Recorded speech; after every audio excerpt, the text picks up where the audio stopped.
Fenomena berita hoax ataupun berita bohong kembali marak di berbagai platform media sosial jelang kontestasi pemilu 2024. Pemerintah melalui Kementerian Komunikasi dan Informatika terus membendung penyebaran berita hoax. Lalu, apa yang melatar belakangi timbulnya berita hoax? Kita sudah terhubung dengan pengamat politik dari Universitas Al-Azhar Indonesia. Ada Kang Ujang Komarudin melalui sambungan Zoom. Selamat pagi Kang Ujang, apa kabar? Sudah mendengar, baru saja. Siap. Oke, baik. Alhamdulillah Kang Ujang. Tadi kita mau membenarkan dulu nih si sambungannya ternyata sudah terhubung. Kang Ujang, kalau bisa kita berbicara soal berita hoax yang saat ini terjadi ataupun muncul jelang Pilpres 2024. Lantas bagaimana Anda menyikapi hal tersebut? Ya tentu ini peran negara ya, peran pemerintah untuk katakanlah meminimalisir atau bahkan untuk menghilangkan hoax. Karena hoax ini kan lebih kejam daripada fitnah. Lebih kejam daripada sedangkan fitnah sendiri lebih kejam daripada pembunuhan.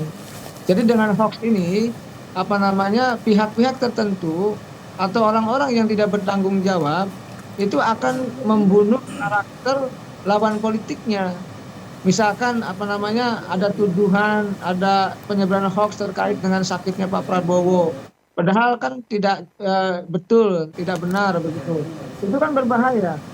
Oleh karena itu saya melihat yang harus dilakukan oleh negara, oleh pemerintah adalah ya katakanlah memverifikasi bahkan meminimalisir dan bahkan jangan sampai ada sekali hoax itu yang terjadi di Pilpres 2024 nanti.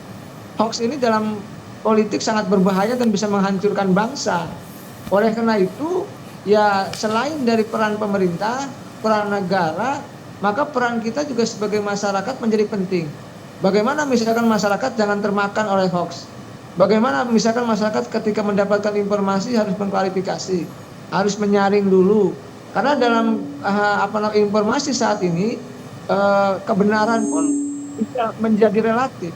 Kebenaran pun bisa menjadi salah. Kebenaran pun bisa dijungkir-balikan. Kebenaran pun bisa didustakan dengan hoax itu. Oleh karena itu saya menilai ya kita lawan dan perangi hoax dengan sekuat tenaga. Tidak ada tempat hoax di Pilpres 2024 nanti begitu, Bang Samsul. Baik, Bang, kalau misalnya kita berbicara terkait dengan akhirnya masyarakat ini mempercayai berita hoax yang beredar di media sosial, ini juga terkait dengan minat baca dari masyarakat Indonesia. Jadi kalau misalnya Anda melihatnya seperti apa yang harus disiapkan oleh tim pemenangan masing-masing paslon seperti itu? Ya betul, membangun kesadaran di tingkat elit dan publik bahwa sejatinya ya harus mengedukasi ya, memberikan pemahaman dengan cara edukasi kepada publik, kepada masyarakat tentang hoax. Oleh karena itu ini penting ya, bukan hanya bagi pemerintah tadi, bagi Bawaslu, bagi KPU, bagi kampus-kampus, gitu, bagi sekolah-sekolah harus melakukan tindakan-tindakan nyata untuk tadi yang mencegah terjadinya hoax tadi. Terkait dengan minat baca sepakat kita. Kita ini mohon maaf ya kalau kita bicara pendidikan kita kan masih tertinggal. Kalau kita lihat data di data Badan Pusat Statistik, kalau nggak salah rata-rata pendidikan masyarakat kita kan belum lulus SMP. Oleh karena itu dalam raw material masyarakat kita yang masih katakanlah pendidikannya rendah, maka minat bacanya pun rendah. Nah karena minat bacanya rendah tadi, maka suka tidak suka, senang tidak senang mudah termakan oleh hoax, mudah tersulut oleh berita bohong, mudah tertipu oleh berita-berita yang menyesatkan. Oleh karena itu ya dalam konteks untuk mencegah hoax ya, meningkatkan budaya baca itu menjadi penting. Tetapi kalau kita lihat dalam tren ya dunia saat ini, yang mestinya kita menggalakkan ya, menumbuhkan minat baca di negara ini, tapi kenyataannya dalam industri pencitraan seperti hari ini gitu, dalam industri media sosial yang berkembang begitu pesat, itu sulit untuk bisa meningkatkan budaya baca. Anak-anak muda hari ini sangat tidak minat dengan buku. Bagaimana misalkan toko buku hari ini banyak yang bangkrut, walaupun memang beralih kepada e-book, beralih kepada berita-berita yang ada di online gitu, jurnal-jurnal yang sifatnya online. Tetapi kalau kita ingin mengedukasi masyarakat, membangun suatu peradaban baca yang tinggi, ya suka tidak suka ya kita punya tugas untuk tadi mencerdaskan kehidupan masyarakat. Untuk apa? untuk mereka agar tadi minat bacanya tinggi. Oleh karena itu peradaban yang tinggi, peradaban yang bagus gitu itu didahului dengan minat baca yang tinggi. Di negara-negara yang sudah maju peradabannya, maka ya budaya bacanya sangat tinggi. Di bis-bis baca, di kereta baca, di stasiun baca, di rumah baca. Di kita tidak. Di kita mohon maaf ya, kalau boleh saya mengkritik anak-anak mudanya banyak nongkrong, banyak santuy gitu ya, banyak nonton. Ya oleh karena itu kita harus merubah mindset dan sikap dan tugas kita semua untuk mengedukasi masyarakat khususnya kalangan milenial yang menjadi pemilih terbesar di 2024 untuk tadi bukan hanya sekedar meningkatkan minat baca, tetapi juga mampu mengidentifikasi berita-berita bohong yang masuk ke HP-HP anak-anak muda di seluruh Indonesia seperti itu. Baik, Kang Ujang, kalau misalnya berbicara soal hoax ini kan tidak terbendung seperti itu di media sosial, apalagi sekarang yang mengingat ya apa-apa serba digital gitu kan. Jadi kalau misalnya Anda melihatnya, apa yang melatar belakangi dari kemunculan berita hoax ini sendiri jelang Pilpres apalagi seperti itu? Saya sering jelaskan ke teman-teman media ya, spesial saya jelaskan di Garuda TV ini. Ada dua hal yang dibangun oleh para kandidat termasuk tim suksesnya. Sederhana saja di politik itu. Pertama itu membangun pencitraan. Jadi mereka pasti membangun sebuah konstruksi pencitraan dengan baik. Ya akan memunculkan prestasinya, latar belakangnya gitu ya, kehebatan-kehebatannya, lalu keunggulan-keunggulannya. Itu membangun brand citra yang baik, yang positif, itu bagus.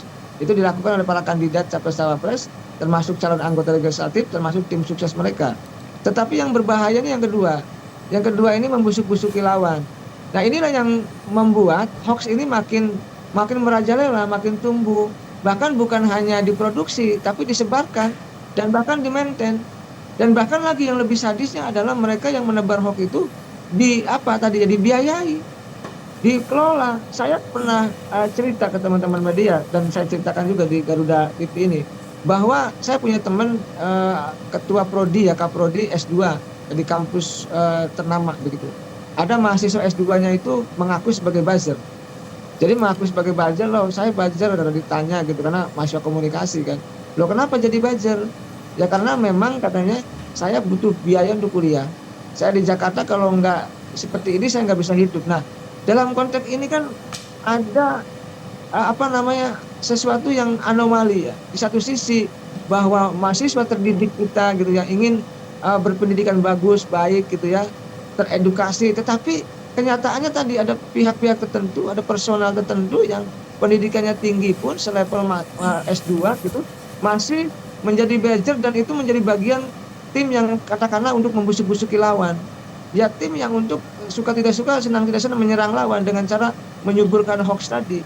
Jadi hoax ini akan sulit untuk dibendung, akan semakin deras gitu. Kenapa?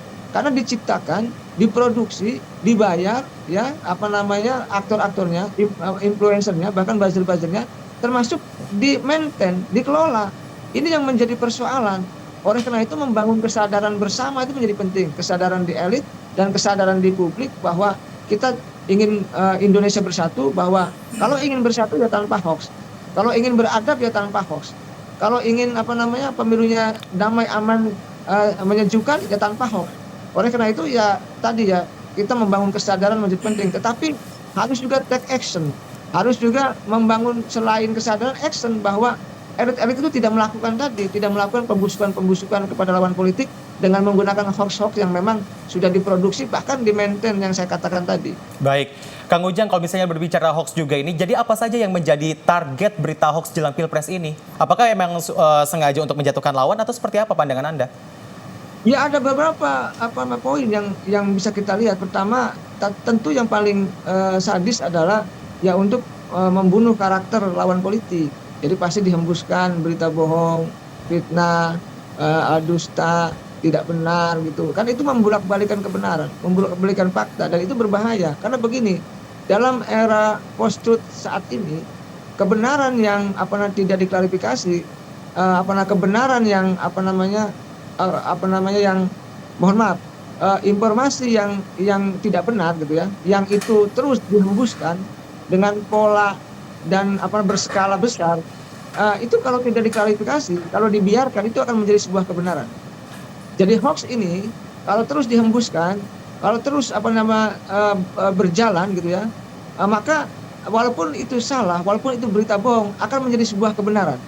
Nah, ini yang berbahaya. Nah, disitulah peran daripada, mohon maaf, para buzzer itu untuk membunuh karakter lawan politiknya, yang pertama. Yang kedua yang berbahaya adalah ketika misalkan dengan hoax yang menyebar tadi, itu akan membuat masyarakat saling curiga. Karena di situ ada berita bohong, ada fitnah, ada berita negatif yang disebar, sehingga masyarakat saling tidak percaya. Kalau sudah tidak saling percaya, maka mohon maaf, masyarakat akan saling curiga. Masyarakat akan saling tidak akan bersatu.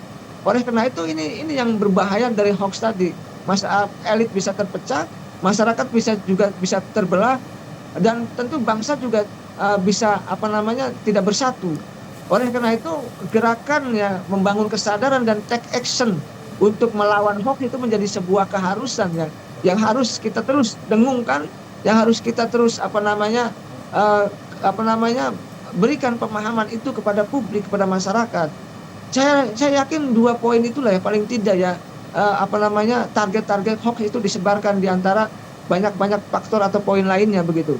Baik, Kang Ujang, kalau misalnya melihat tersebut, tadi juga Anda sempat singgung, jadi mereka ini memang dibayar ya untuk menjatuhkan kredibilitas seseorang, apalagi kalau misalnya soal capres-cawapres, berarti untuk menjatuhkan lawannya seperti itu?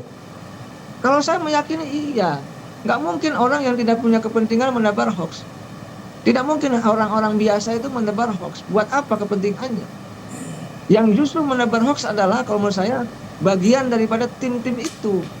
Ya, tim tadi yang sudah memang direkrut, lalu memproduksi hoax, lalu menyebarluaskan hoax, bahkan memaintain hoax, termasuk memaintain timnya yang katakanlah dibayar untuk kepentingan membusuk-busuki lawan tadi. Ini kan sebenarnya fenomena umum terjadi ya di setiap kandidasi ya, baik di tingkat nasional, artinya pilpres, pileg maupun pilkada. Oleh karena itu ya kita harus sepaham dan sepakat ya, kalau ingin kita meninggalkan hoax, menjauhi hoax, maka tadi ya kesadaran untuk tidak menyewa buzzer, tidak memaintain buzzer itu harus dibangun. Kalau tidak, mohon maaf, narasi politik kita, isi politik kita akan diisi oleh hoax-hoax yang tentu tadi akan merusak bangsa ini. Baik, Kang, terakhir terkait dengan langkah antisipasi yang harus dilakukan oleh pemerintah. Apakah sejauh ini pemerintah sudah mengambil langkah untuk mendebas ataupun untuk meminimalisir terjadinya sebaran berita hoax jelang Pilpres ataupun Pemilu 2024? Saya meyakini sudah, tapi belum maksimal. Sudah ada langkah-langkah yang dilakukan gitu. Kan sudah ada berapa merilis sekian ribu ya kan berita hoax dalam setahun gitu. Tetapi memang langkah-langkah antisipatif itu yang perlu. Ya, ada langkah-langkah preventif pertama perlu. Yang kedua adalah sebenarnya action atau mohon maaf sanksi yang jelas dan tegas bagi penebar hoax itu menjadi penting. Kalau misalkan penebar hoax itu tidak disanksi dan terus merajalela menghembuskan hoax pada pemilu kali ini, apalagi sedang panas-panasnya, maka itu akan menjadi, mohon maaf, masyarakat berkonflik dengan skala tinggi. Oleh karena itu saya meyakini apa yang dilakukan pemerintah sudah melakukan, tapi memang belum maksimal, sehingga hoax-hoax itu masih terus berhembus, sehingga hoax-hoax itu masih terus lalu lalang dalam konteks narasi politik kita. Dan saya meyakini pemerintah akan punya langkah yang tepat ke depannya untuk bisa menyelesaikan persoalan hoax ini. Kenapa? Ini tugas kita bersama, bukan hanya tugas pemerintah, tugas Bang Samsu, tugas Garuda TV, tugas saya sebagai akademisi, tugas rakyat Indonesia untuk sama-sama memerangi hoax ya, agar pemilu kita berjalan aman, damai dan tertib begitu, Bang. Baik, kita harus bersama-sama untuk mendebas terjadinya adanya hoax jelang Pilpres ataupun Pemilu 2024. Terima kasih Ujang Komarudin selaku pengamat politik dari Universitas Al-Azhar Indonesia telah bergabung bersama kami di Laporan 8 Pagi. Sehat selalu, Kang. Amin, sama-sama Bang Samsu, sukses selalu.